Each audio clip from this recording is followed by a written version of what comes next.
Hello दोस्तों। एक बार फिर से हाजिर हूँ आपके लिए एक नई कॉमिक लेकर।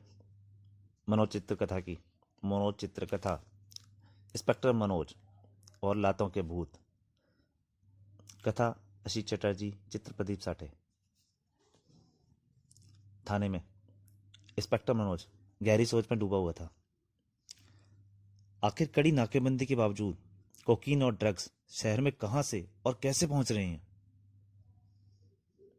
लगता है कोई खास ही बात है। हवलदार भी उधर खड़ा हुआ देख रहा था। अभी तक हमारे हाथ ऐसा कोई क्लू नहीं लगा है जिससे तस्करों का पता लग सके। कमरे में छाई इस खामोशी से हवलदार वीर बहादुर उब गया। और क्या सोच रहे हैं सर?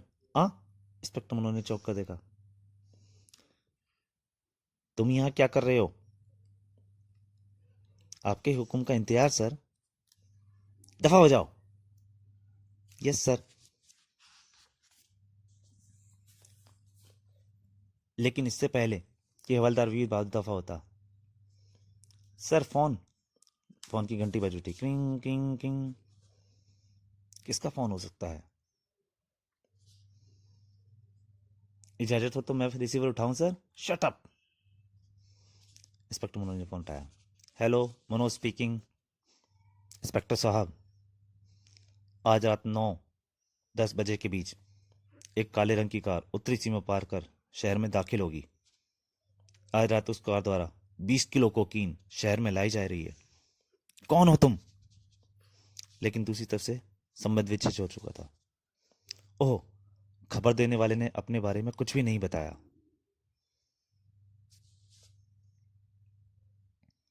यह खबर किसी की शरारत भी हो सकती है। क्या हुआ सर? किसका फोन था? तब इंस्पेक्टर मनोज ने हवलदार को फोन पर दी गई खबर के बारे में बता दिया। और हो सकता है पुलिस को महज परेशान करने के लिए अपराधी ने मुझ तक यह खबर मुझ तक पहुंचाई हो। मैं आपसे बिल्कुल सहमत हूं सर। हमें गुमनाम फोनों पर ध्यान नहीं देना चाहिए। जिस आपराधिक गतिविधियों की आज तक पुलिस को खबर नहीं मिली, उसकी जानकारी अपराधी के गिरोह से बाहर के किसी आदमी को कैसे हो सकती है? हो सकता है वह गिरोह का ही आदमी हो और पुलिस की मदद करना चाहता हो। मेरी समझ में यह नहीं आ रहा है कि आप इस खबर को सच मान रहे हैं या झूठ। अपनी समझ पर ज्यादा जोर मत डालो हवलदार। बस इतना समझ लो कि आज रात को 9 और 10 के बीच तुम मेरे साथ उत्तरी सीमा पुलिस पोस्ट पर मौजूद रहोगे। Yes sir.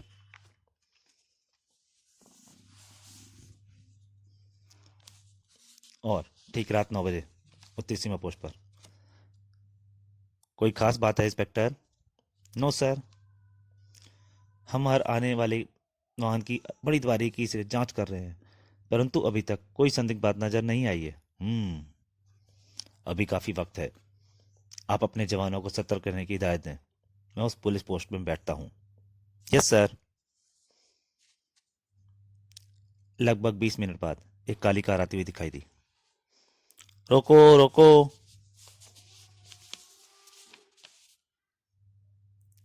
फिर जैसे ही कार बैरिकेड के निकट पहुंचकर रुकी, उस कार में 2 आदमी सवार थे, एक ड्राइवर और उसके साथ एक आदमी बेहोश पड़ा हुआ था। हमें कार की तलाशी लेनी है। डिक्की की चाबी दीजिए। जरूर लीजिए इंस्पेक्टर साहब, पर जरा जल्दी। मेरे दोस्त की तबीयत अचानक खराब हो गई है। फिर चालक ने चाबी निकालकर सब इंस्पेक्टर की ओर बढ़ा दी। मुझे जल्दी अस्पताल पहुंचना है। ठीक है। सब इंस्पेक्टर सिपाहियों के साथ कार की तलाशी के काम में जुट गया, लेकिन कोई भी संदिग्ध वस्तु हाथ नहीं लगी। तो सॉरी जेंटलमैन, हमने आपको तकलीफ दी। आपने तो अपना फर्ज निभाया है इंस्पेक्टर साहब। मुझे आपसे कोई शिकायत नहीं है। लेकिन इससे पहले कि कार चालक कार स्टार्ट कर पाता, just a minute mister, inspector Manoj ने उसे रोक दिया। ओह इंस्पेक्टर मनोज, यह कम वक्त यहाँ कहाँ से आ टपका? अब यहाँ रुकना खतरे से खाली नहीं है। इंस्पेक्टर मनोज को देखकर उसकी हालत खराब हो गई। अगले ही पल चालक ने कार दौड़ा दी। तड़ाक। मैं कहता हूँ गाड़ी रोको। ओह। इंस्पेक्टर मनोज के आदेश के बावजूद जब कार नहीं रुकी, धाएं धाएं। इंस्पेक्टर ने गोली चला दी, परंतु तब तक कार रिवॉल्वर के निशाने की सीमा को पार कर चुकी थी। इधर हवलदार वीर बहादुर ने मौके की नजाकत को देखते ही जीप स्टार्ट की और इंस्पेक्टर मनोज के करीब पहुंच गया। Follow him, hurry up. और वह जीप में उस कार का पीछा कर रहे थे। इधर पोस्ट पर, पुलिस कंट्रोल को खबर करो जल्दी। जी।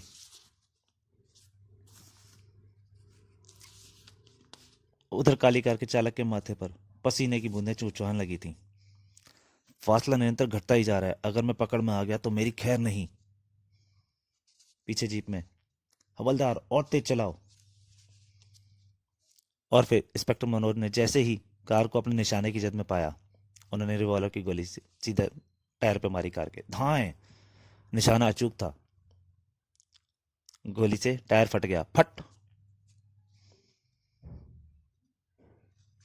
टायर फटते ही कार तेजी से लहराई और पेड़ से टकरा गई। धड़ाम। तभी उसमें और धमाके हुए, धूम धड़ाम।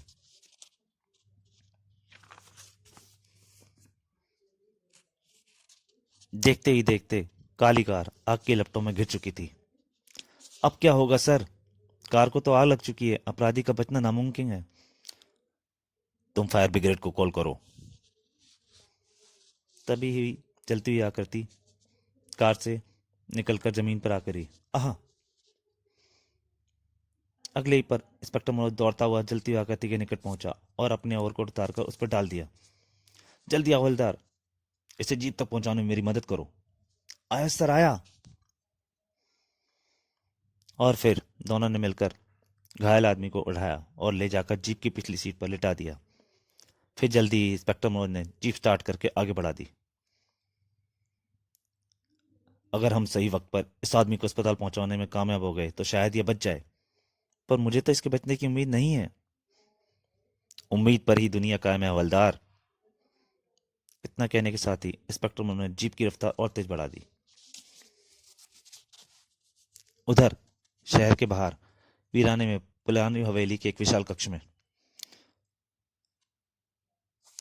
कौन है वह गद्दार जिसकी वजह से हमें 20 किलो कोकीन और अपने वफादार साथी रमेश की जान से हाथ धोना पड़ा? हम सब आपके वफादार हैं बॉस, यह काम हम में से किसी कोई नहीं कर सकता।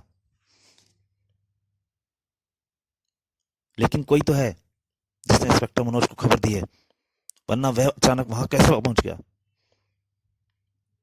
यह मैच इत्तेफाक कोई हो सकता है बॉस। खामोश। इंस्पेक्टर मनोज का वहां पहुंचना इत्तेफाक नहीं था। रमेश ने ट्रांसमीटर पर जो खबर दी थी उससे जाहिर है कि मनोज को कार और उसमें जा रही कोकीन की पहले से ही खबर थी।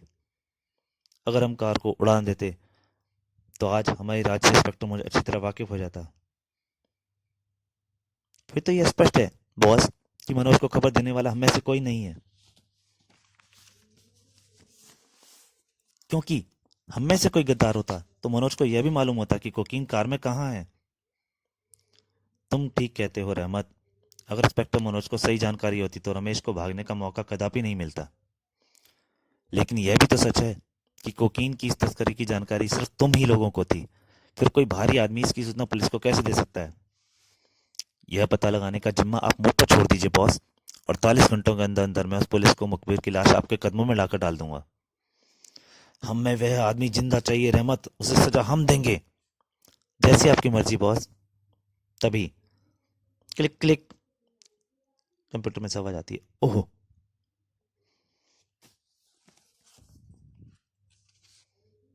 अगले ही पल बॉस की उंगलियां यंत्र पर लगे बटनों से खेलने लगी। जल्दी ही, लीला क्या खबर है? बॉस खुशखबरी है, रमेश अभी जिंदा है। बॉस चौंक गया। व्हाट? रमेश कैसे बच गया? इंस्पेक्टर मनोज ने उसे बचा लिया बॉस। इस समय वह सिविल अस्पताल में रमेश के होश में आने में प्रतीक्षा कर रहा है। रमेश को होश नहीं आना चाहिए लीला, तुम जानती हो तुम्हें क्या करना है। यस बॉस, मैं समझ गई। गुड। कहने के साथ ही बॉस ने ट्रांसमीटर ऑफ कर दिया। तो दोस्तों, इस कहानी का पहला पार्ट यहीं तक। इसके आगे की कहानी के लिए आपको अगले पार्ट के लिए इंतजार करना पड़ेगा। तब तक के लिए धन्यवाद।